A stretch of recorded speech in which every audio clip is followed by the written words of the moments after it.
오늘 우리에게 주시는 하나님의 말씀은 시편 113편 1절에서 9절까지의 말씀입니다. 할렐루야. 주님의 종들아 찬양하여라. 주님의 이름을 찬양하여라. 지금부터 영원까지 주님의 이름이 찬양을 받을 것이다. 해 뜨는 데서부터 해 지는 데까지 주님의 이름이 찬양을 받을 것이다. 주님은 모든 나라보다 높으시며 그 영광은 하늘보다 높으시다. 주 우리 하나님과 같은 이가 어디에 있으랴? 높은 곳에 계시지만 스스로 낮추셔서 하늘과 땅을 두루 살피시고 가난한 사람을 티끌에서 일으키시며 궁핍한 사람을 거름더미에서 들어 올리셔서 귀한 이들과 한자리에 앉게 하시며 백성의 귀한 이들과 함께 앉게 하시고 아이를 낳지 못하는 여인조차도 한 집에서 떳떳하게 살게 하시며 많은 아이들을 거느리고 즐거워하는 어머니가 되게 하신다. 할렐루야. 이제 시편 113편 말씀으로 하나님의 은혜를 받으려고 합니다. 우리가 믿는 하나님은 정말 은혜가 풍성하신 하나님이십니다. 그 하나님을 믿는 여러분도 은혜가 풍성하게 되기를 축복합니다. 이 시편 113편에서는 하나님의 이 풍성한 은혜가 어떤 것인지에 대하여 아주 놀라우게 다윗이 고백을 합니다. 그것은 한마디로 말하면 하나님은 가난한 사람을 위하시는 하나님이라는 것입니다. 가난한 사람을 그 티끌에서 일으키시고 거름더미에서 들어 올리시고 그리고 아주 귀한 사람들과 함께 식사하게 자리에 앉게 하시고 아이를 낳지 못하는 여인, 그건 죄인으로 정죄받는 사람, 다른 사람들로부터 손가락질 받는 사람, 아무 필요도 없다고 그렇게 여겨지는 사람, 그를 떳떳하게 함께 살게 하시고 그리고 아이 많은 그런 어머니와 같게 만들어 주실 것이다. 그런 내용입니다. 그래서 하나님은 은혜가 풍성하신 하나님이시라고 말을 하는 겁니다. 저는 지난 주일 부산에 내려가서 주일 예배를 드리고 왔습니다. 부산 제일감리교회 70주년, 교회 창립 70주년 감사 예배가 있었습니다. 제가 그 교회에 10년 동안 목회를 했었기 때문에 설교자로 초청을 받아서 내려갔습니다. 그 교회에서 가장 오래 교회를 섬겼던 원로 장로님께서 감사 인사를 하셨습니다. 근데 그 장로님께서 하신 말씀 중에 기억이 남는 것이 70년 동안의 교회 역사를 가만히 돌아보니까 성경 구절 하나가 생각이 난다는 겁니다. 그 성경 구절이 이사야 42장 3절입니다. 상한 갈대를 꺾지 아니하며 꺼져가는 등불을 끄지 아니하고 70년 동안의 교회 역사가 쉽지 않았다는 뜻이죠. 하나님은 상한 갈대도 꺾지 않으시고 꺼져가는 등불도 끄지 않으시는 하나님이시라는 것이 70년 역사를 돌아보고 가장 마음에 와닿았다, 이런 고백을 하셨어요. 제가 그 고백을 듣고 정말 동의했습니다. 정말 그렇다고. 왜냐하면 그 상한 갈대 또 꺼져가는 등불 중에 저도 들어가 있었기 때문입니다. 우리가 믿는 하나님은 정말 그런 하나님이십니다. 가난한 사람을 위하시고 상한 갈대 꺾지 않으시고 꺼져가는 등불 끄지 않으시는 그 하나님이십니다. 가난이 좋은 사람은 아무도 없을 겁니다. 가난하게 산다는 것은 힘든 일이죠. 그러나 더 힘든 것은 마음입니다. 가난하다는 말은 너무 부끄러운 일입니다. 우리 교우들 중에도 경제적인 형편이 조금 어려우면 그러면 전혀 교우들과의 어떤 관계와 교제를 안 하시려는 분들이 계십니다. 가난이 부끄럽게 느껴지기 때문이죠. 또 가난은 이상하게 자기가 죄인 같은 느낌을 줍니다. 하나님이 사랑하신다면 그러면 부유하게 해주시지 않겠어요? 내가 가난하다는 것은 하나님이 나를 버리신 거 아니겠습니까? 이 다윗 시대나 지금이나 가난은 이렇게 무서운 정죄감을 가져다 줍니다. 그런데 참 다윗의 고백이 놀랍잖아요. 바로 하나님은 그 가난한 자를 위하시는 하나님이라. 어느 정도로 하나님 스스로 낮추셔서 그 가난한 자와 함께 되실 정도로 하나님이 그 가난한 자를 위하시는 하나님이라는 겁니다. 6절에 스스로 낮추셔서 하늘과 땅을 두루 살피시고, 그게 하나님이시라는 겁니다. 하나님이 얼마나 높으시며 하나님의 영광이 얼마나 크신지에 대해서 다윗은 먼저 고백합니다. 하나님이 스스로 낮추셨다는 것이 얼마나 놀라운 일인가를 말하고 싶어서 그렇습니다. 다윗은 2절에서 5절까지 이렇게 말합니다. 지금부터 영원까지, 해 뜨는 데부터 해 지는 데까지 하나님은 찬양을 받으실 분이시다. 하나님의 영광은 하늘보다도 더 높다. 한마디로 말해서 주 우리 하나님과 같은 이가 어디에 있으랴. 그는 그렇게 노래합니다. 그런 하나님이십니다. 그런데 그런 하나님께서 가난하고 궁핍하고 죄인 취급당하는 사람을 위해서 스스로 낮아지셨다. 우리 하나님은 가난한 사람을 도우라, 가난한 사람을 사랑하라 말만 하신 하나님 아니십니다. 실제로 하나님 자신이 가난하게 되신 분입니다. 예수님이 어디서 태어나셨나요? 마구간에서 태어나셨습니다. 예수 그리스도는 바로 오늘 이 시편 113편의 말씀이 사실임을 그대로 우리에게 보여주시는 분입니다. 빌립보서 2장 6절 7절에 보면 그는 근본 하나님의 본체시나 하나님과 동등됨을 취할 것으로 여기지 아니하시고 오히려 자기를 비워 종의 형체를 가지사 사람들과 같이 되셨고, 예수님의 고향 나사렛은 우리 개념에 의하면 언뜻 그게 어떤 의미인지 잘 모르지만 유대인들 공동체에서는 사람 취급을 못하는 사람들의 아주 멸시받는 그런 지역을 의미하는 것이었습니다. 그래서 나다나엘이 예수님이 나사렛 출신이라고 하는 말을 듣고는 아주 기겁을 하면서 나사렛에서 무슨 선한 것이 날 수 있느냐 이렇게 말했을 정도입니다. 하나님이 그런 대접을 받으신 거죠. 이것은 정말 가난하고 궁핍하고 죄인 취급을 당하는 사람에게는 복음과도 같은 것입니다. 복음서를 가만히 읽어보면 예수님 주변에 모여들었던 사람들, 주님 옆에 있으면서 편안한 느낌을 가졌던 사람들은 그때 당시 사회에서 가난하고 궁핍하고 그리고 죄인이라고 손가락질 받았던 사람들이라는 것을 알 수가 있습니다. 남편이 5씩이나 있었던 여인이, 매국노라고 손가락질 받았던 세리, 7 귀신이 들려서 그렇게 방황하던 그런 여인들, 예수님 주변에 몰려들었던 사람들은 그런 사람들이었습니다. 그래도 꽤 괜찮게 사는 사람들, 존경받는 사람들, 사회적인 지위가 높았던 사람들은 다 예수님 옆에 오기를 꺼렸습니다. 예수님과 함께 있으면 뭔지 불편했습니다. 그게 복음서에서 보여주는 예수 그리스도이십니다.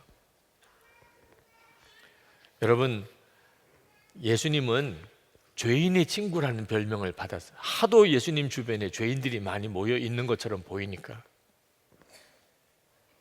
열린 마음의 소유자였던 니고데모 같은 사람도 예수님을 한번 만나고 싶은데 낮에는 못 나오겠고 사람들이 보니까 한밤중에 찾아왔다고 했을 정도로 사회적으로 지위가 높고 부자 같은 사람들은 예수님과 함께 있는 것이 불편했습니다.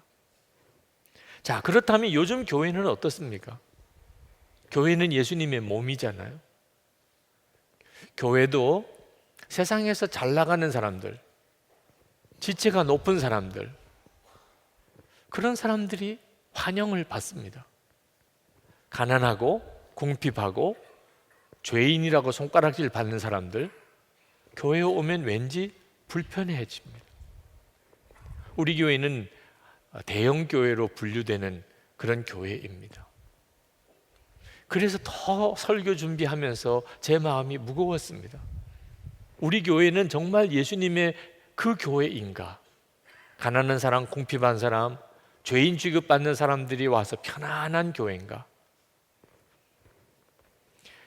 필립 얀시가 쓴 책에 보니까 그가 시카고에서 빈민들을 사역하는 친구가 있었는데 어느 날 그 친구로부터 참 마음 아픈 이야기를 들었다는 겁니다. 하루는 어느 매춘부를 상담을 하는데 그가 이제 나이도 들고 병도 들고 병도 생기고 해서 더 이상 매춘 일을 하지 못하게 되어서 먹고는 살아야 되겠기에 2살 된 어린 딸을 변태 성욕자에게 팔았다는 것. 그 이야기를 듣는데 속에서부터 토할 것 같이 메스꺼워지더래요.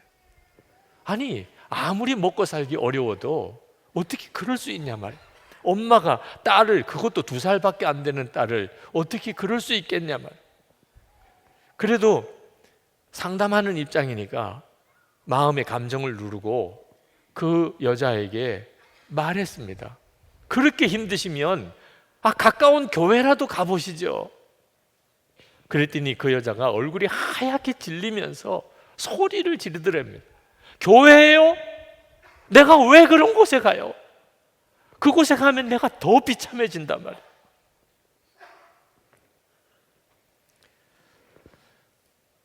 자, 우리 교회는 어떨까요? 정말 세상에서 비참해진 사람, 이 교회에 오면 위로도 받고 아버지 집에 온 것 같고 따뜻하게 환영을 받을까요? 아니면 더 비참해질까요?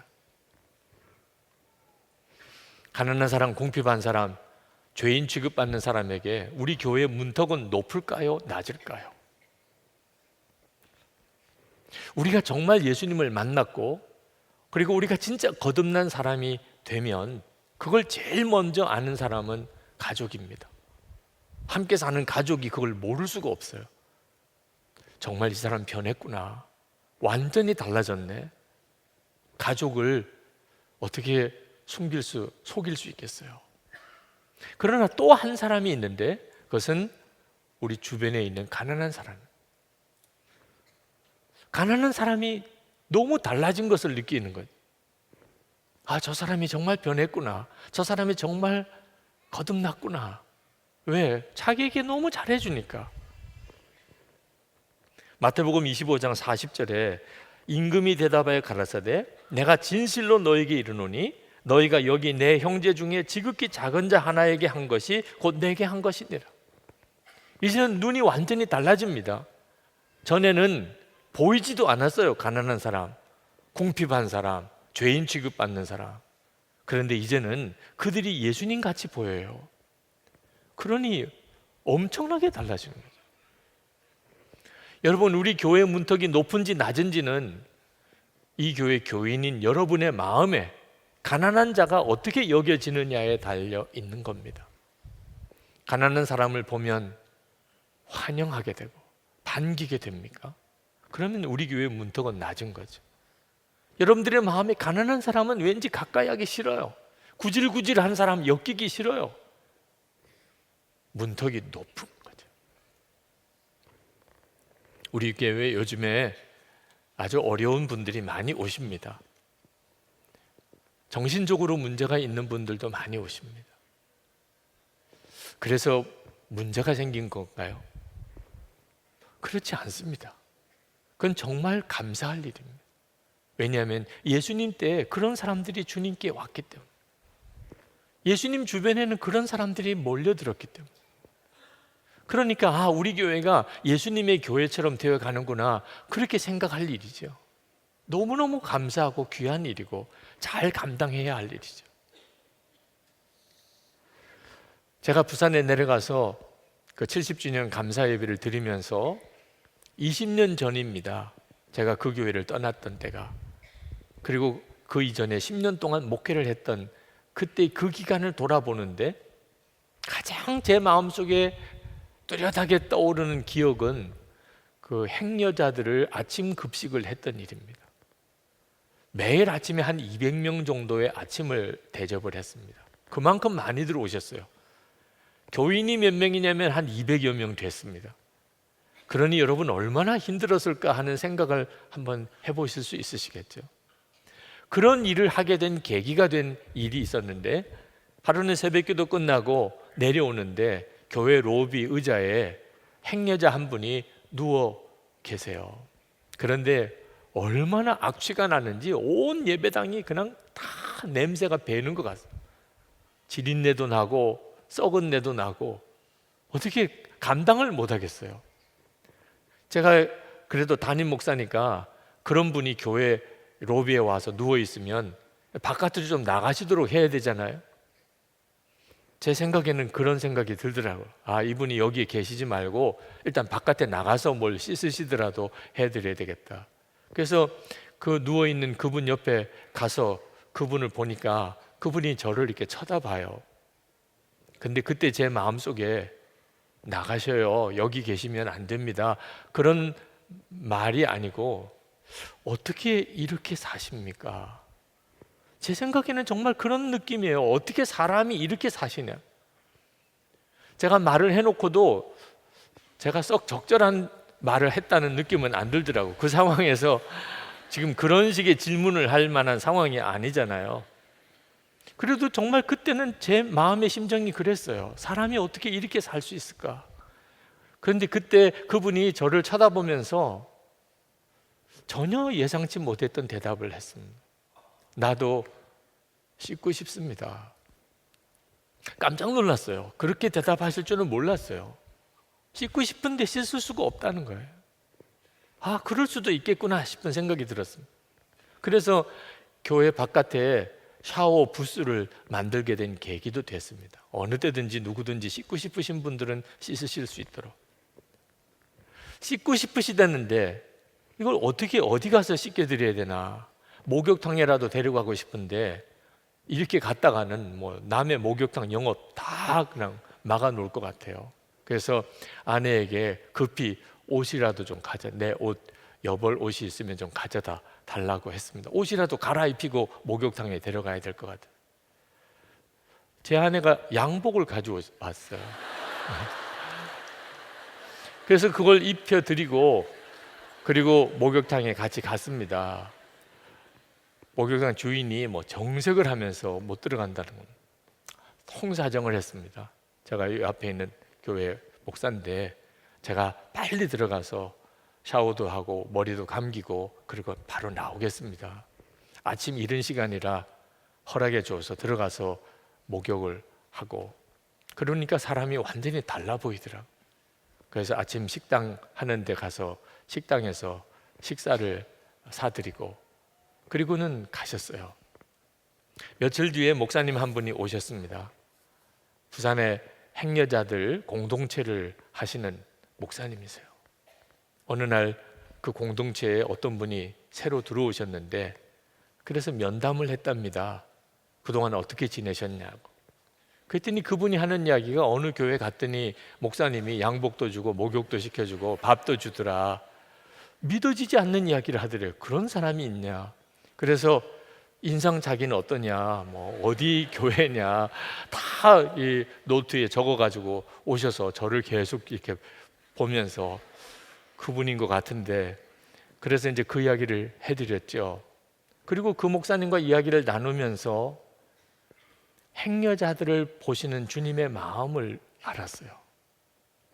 저는 그 전까지만 해도 그것까지 눈이 뜨이지 않았습니다. 그리고 그분들을 위해서 아침 식사를 대접하는 일을 하게 된 거죠. 지금 저희 교회 안에도 주목자들을 위해 섬기는 분들이나 아주 어려운 이들을 섬기는 이들이 꽤 많습니다. 이렇게 드러나지 않아서 그렇죠. 저는 그 교우들을 볼 때마다 그렇게 감사해요. 왜? 교회가 교회되게 만드시는 분이니까. 청년들 중에도 많습니다. 여러분들의 마음속에 정말 가난한 사람이 특별한 의미, 특별한 존재라는 것을 이제는 아셔야 합니다. 하나님이 그렇게 보시는 사람이니까. 그래서 우리가 그분들을 뭐라고 호칭할까 고민하다가 주목자라고 호칭하자. 하나님이 주목하는 사람들이니까. 주목자라고 초칭하자. 그래서 교회에 이렇게 식사를 하러 오시거나 도움을 받으러 오시는 분들을 다 주목자라고 우리가 그렇게 부릅니다. 그분들을 어떻게 도울 수 있지요? 아니, 가난은 나라도 구제하지 못한다는데 그 가난한 사람을 어떤 방법으로, 무슨 힘으로 도울 수 있냐 말입니다. 이념으로도 안 됩니다. 어떤 의식으로 되는 것도 아닙니다. 가난한 사람을 위해서 투쟁하자는 것도 아닙니다. 오직 본인 자신이 하나님의 은혜를 아는 사람만 할 수 있는 일입니다. 그러므로 가난한 사람은 우리가 진짜 하나님의 은혜를 받은 사람인지를 그대로 검증해 주는 사람들입니다. 제 눈에 보기에 지금 이 자리에는 가난하고 궁핍하고 죄인으로 손가락질 당하는 사람 없어 보입니다. 제 눈에는. 그러나 이렇게 사람에게 드러나지는 않았지만 지금 대단히 가난하고 궁핍하고 죄인으로 손가락질 당하고 가정에서도 친구들로부터도 다 배척당하는 분이 이 자리에 앉아 있을지 모르겠습니다.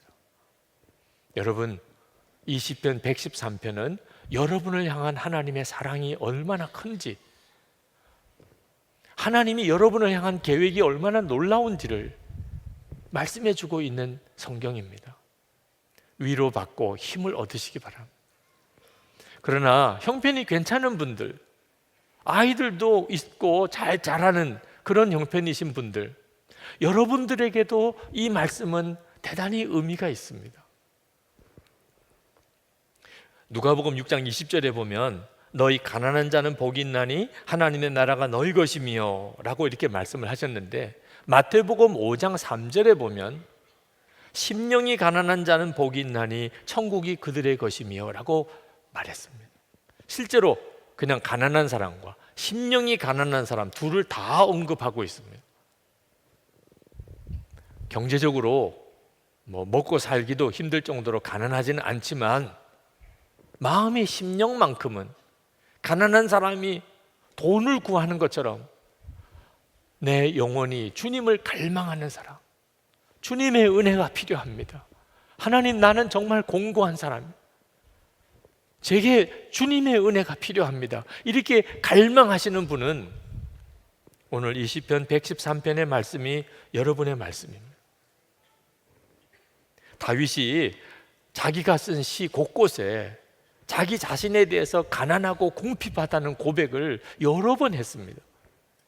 시편 70편 5절에 보면 나는 가난하고 궁핍하오니 하나님이여 속히 내게 임하소서. 주는 나의 도움이시요 나를 건지시는 이시오니 여호와여 지체하지 마소서. 시편 86편 1절에 여호와여 나는 가난하고 궁핍하오니 주의 귀를 기울여 내게 응답하소서. 그랬습니다. 그러니까 이 시편 113편에서 하나님이 가난한 자를 티끌에서 일으키시고 궁핍한 자를 거름더미에서 이렇게 세우신다고 하는 말씀은 자기 자신에 대한 고백이고 간증인 것입니다. 전승에 의하면 다윗은 목동 시절에 입었던 옷을 그리고 지팡이를 버리지 않고 그 왕궁에서 늘 간직하고 있었다고 전해집니다. 수시로 그것을 보았다는 거예요. 목동 시절 얼마나 그 옷이 남루하고 보잘것없고 추하겠어요. 자기가 옛날에는 목동이었던 것을 누가 아는 것이 창피할 수도 있는 일이죠. 그런데 다윗은 자기 목동 시절에 입었던 옷과 지팡이를 계속 그 왕궁에, 화려한 왕궁에 가지고 있어. 계속 그것을 보았다는 거예요. 이유는 내가 바로 이런 사람이었는데 하나님의 은혜로 내가 지금 이렇게 살고 있는 거야. 그걸 잊어버리지 않기 위해서 그런 거죠. 실제로 그랬을 거라고 생각이 드는 것은 그가 사무엘하 7장 18절에 이렇게 말합니다. 다윗 왕이 여호와 앞에 들어가 앉아서 이르되 주 여호와여 나는 누구오며 내 집은 무엇이기에 나를 여기까지 이르게 하셨나이까. 다윗은 잊어버리지 않았어요. 자기가 얼마나 비참한 처지에 있던 사람이었는지. 그런데 하나님이 나를 여기까지 인도하셨구나. 그래서 다윗이 다윗일 수 있었던 거예요. 여기 계신 여러분 모두가 사실 다 가난하고 궁핍하고 그리고 죄인으로 손가락질 받는 바로 그 사람입니다. 하나님은 그런 우리에게 은혜를 주신 거예요. 다윗은 하나님이 자기를 구원하시려고, 가난하고 궁핍한 자기를 구원하시려고 스스로 낮추셨다고 그랬습니다. 그래서 감격한 것입니다. 하나님은 실제로 우리 자신을 위해서 스스로 낮추신 하나님이십니다. 어느 정도 낮추셨을까요? 우리 마음에 오시기까지 낮추셨습니다. 여러분, 우리 마음이 어떤 상태인 줄 아십니까? 7절에 보니까 가난한 자를 티끌에서 일으키신다고. 이 티끌은 흙바닥을 말합니다. 흙바닥. 사람이 오죽했으면 흙바닥에 나 앉았습니까? 그리고 궁핍한 자를 거름더미에서 들어 올리셨다. 이 거름더미라는 말은 똥통이죠, 똥통. 우리 마음이 그렇다는 거예요. 예레미야 17장 9절에 만물보다 거짓되고 심히 부패한 것은 마음이라. 그런데 그 마음에 우리 주님이 오신 거예요. 하나님이 우리를 위해서 어느 정도까지 낮추셨는가? 우리 마음에 오실 정도까지 낮추셨는데 그건 무슨 의미죠? 여러분이 옛날 재래식 화장실 똥통 속에 들어가야 된다면 아마 실감이 좀 나실까요? 우리는 그런 은혜를 받았습니다. 우리의 마음에 우리 주님이 오시는 은혜를 받았고, 그래서 우리가 이렇게 주님과 동행하며 오늘도 하나님께 예배를 드리고 있는 것입니다. 이 은혜를 잊지 않는 사람, 가난한 사람을 돕게 됩니다.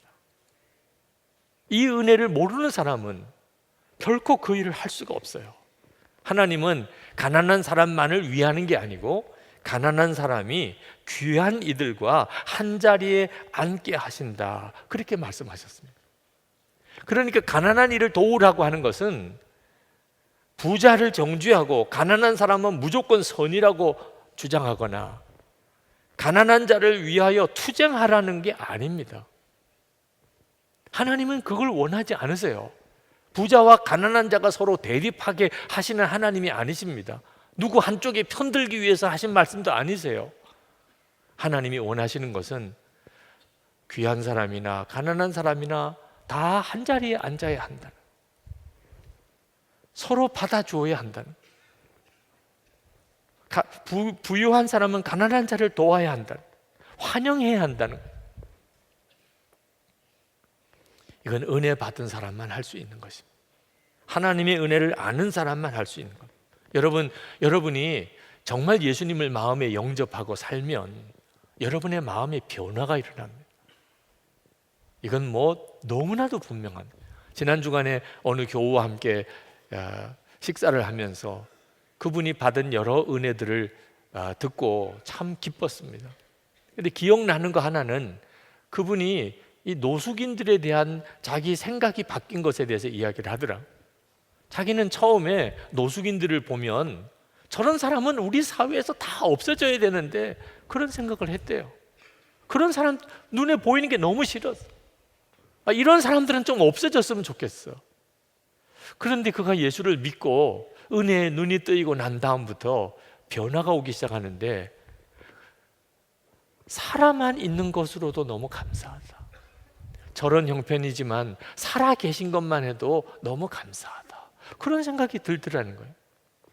그런데 요즘에는 그들을 보면 나보다도 더 귀한 분들이다. 솔직하게 그런 생각이 든다는 거예요. 나는 형편은 괜찮아 보이는데 너무 내 마음은 추하고 더럽고 그분들은 형편은 말할 수 없이 어렵지만 나보다는 비교할 수 없이 깨끗해 보인다는 거예요. 여러분, 이런 변화가 어떻게 가능하지요?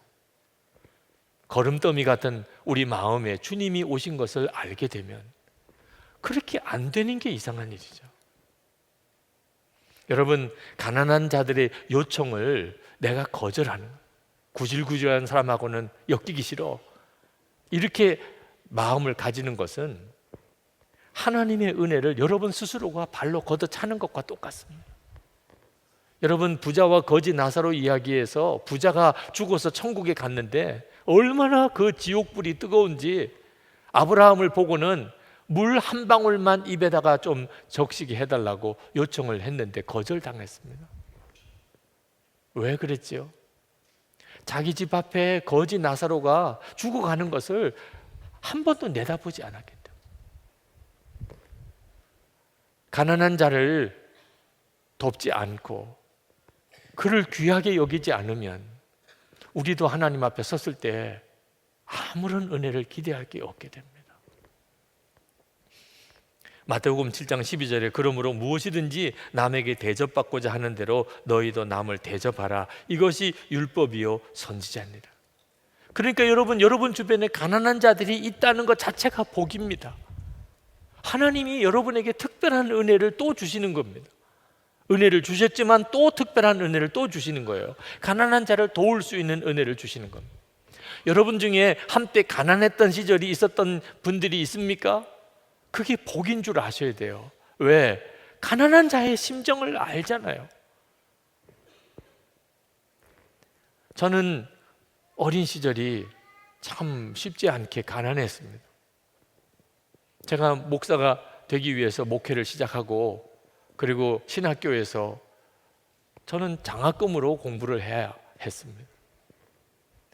첫 목회지를 나갔는데 교회에서 저희 생활을 책임질 수 없어서 다른 교회에서 선교비를 받아서 그렇게 생활을 해야만 했습니다.